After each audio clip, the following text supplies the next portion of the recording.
shocking case of alleged child abuse in Arizona. In a disturbing case that has sent shockwaves through an Arizona community, a real estate agent has been accused of violently assaulting her young stepson.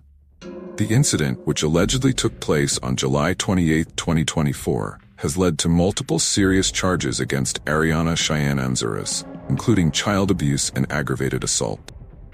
The case came to light when Anzuras was arrested at the end of July 2024 by the Pinal County Sheriff's Office.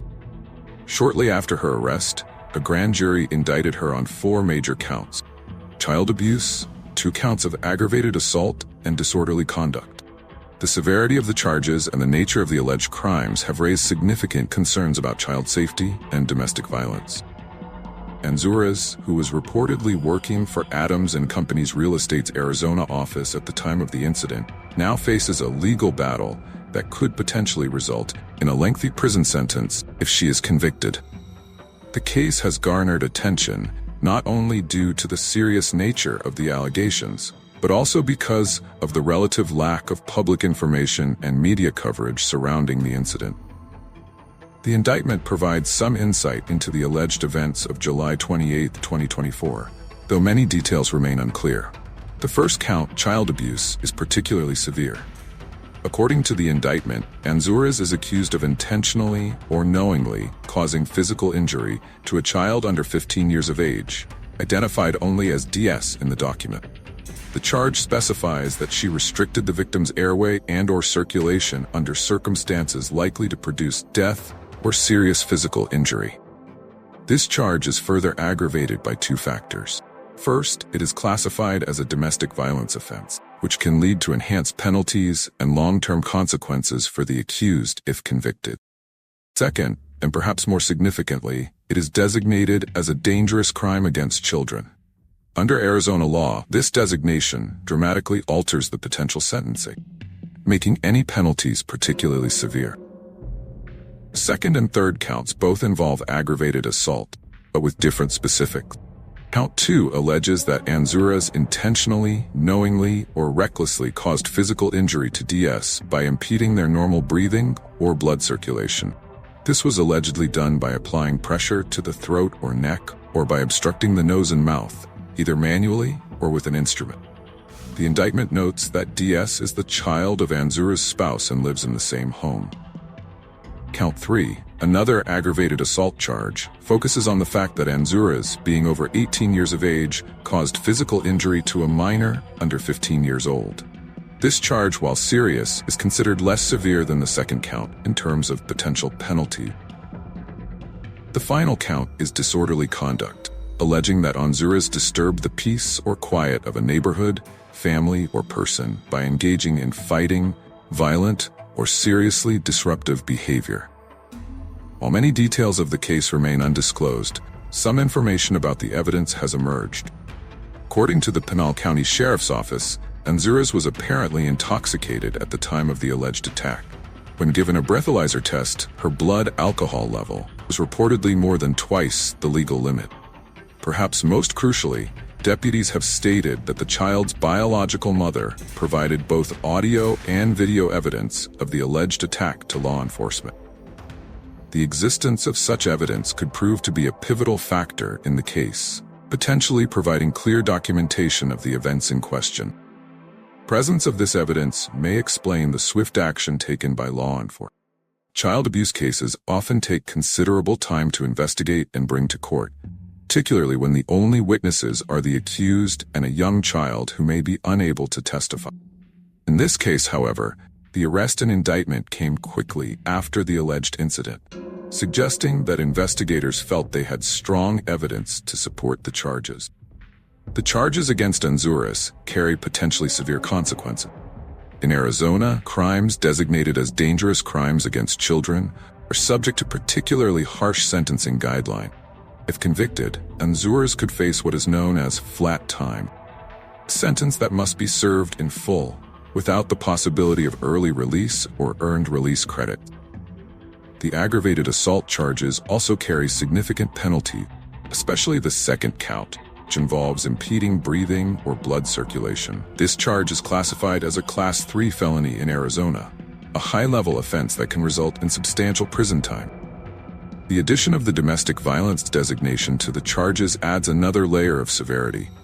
If convicted, Unraveling would be permanently designated as a domestic violence offender, which can have long-lasting implications beyond any prison sentence. Fine.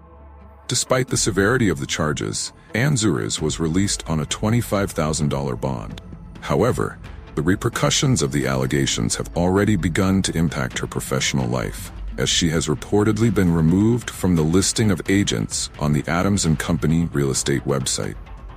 While the charges and reported evidence paint a grim picture for Unraveling, it's important to remember that all accused individuals are presumed innocent until proven guilty in a court of law. Defense strategies in cases like this can take various forms, depending on the specific circumstances and available evidence. One potential avenue for the defense could be to challenge the reliability or interpretation of the physical evidence. This might involve bringing in medical experts to offer alternative explanations for any injuries or marks on the child. The defense might also scrutinize the circumstances surrounding the collection and handling of evidence, including the breathalyzer test and any audio or video recordings. Another strategy could involve examining the context of the incident. If Unraveling was indeed intoxicated at the time, her defense team might argue that this impaired her judgment or awareness of her actions, potentially affecting the intentionally or knowingly aspects of some charges. The relationship between Unraveling and her stepchild could also come into play. While the existence of a step-parent relationship doesn't excuse abusive behavior, it might influence how a jury perceives the situation and the alleged motivations behind any actions. Given the severity of the charges and the potential for a lengthy prison sentence, there may be incentives on both sides to consider a plea deal. From the prosecution's perspective, a plea deal could ensure a conviction and some measure of justice without the need for a potentially traumatic trial that might require the child victim to testify. For the defense, a plea deal could potentially result in reduced charges or a lighter sentence than might be imposed if the case went to trial and resulted in a conviction on all counts. However, any plea deal would likely still involve serious consequences, given the nature of the allegations. The decision to pursue or accept a plea deal would depend on many factors, including the strength of the evidence, the willingness of witnesses to testify, and the specific terms offered. Both sides would need to weigh the risks and potential outcomes of going to trial against the certainty of a negotiated plea agreement. Cases involving alleged child abuse, particularly when they occur within families, often have ripple effects that extend far beyond the individuals directly involved. This case has the potential to raise awareness about child abuse and domestic violence issues in the community. The fact that the accused is a real estate agent, a profession that often involves entering people's homes and working closely with families, adds another layer of public interest to the case. It may prompt discussions about trust, safety, and the importance of thorough background checks in professions that involve interactions with vulnerable populations. The case also highlights the complex dynamics that can exist in blended families. While most step-parents form loving and supportive relationships with their stepchildren, this case serves as a stark reminder of the potential for abuse in any family structure. From a legal perspective, the case underscores the severe consequences that Arizona law imposes for crimes against children. The designation of certain offenses as dangerous crimes against children, with their accompanying harsh sentencing guidelines, reflects a strong societal interest in protecting minors from abuse and violence.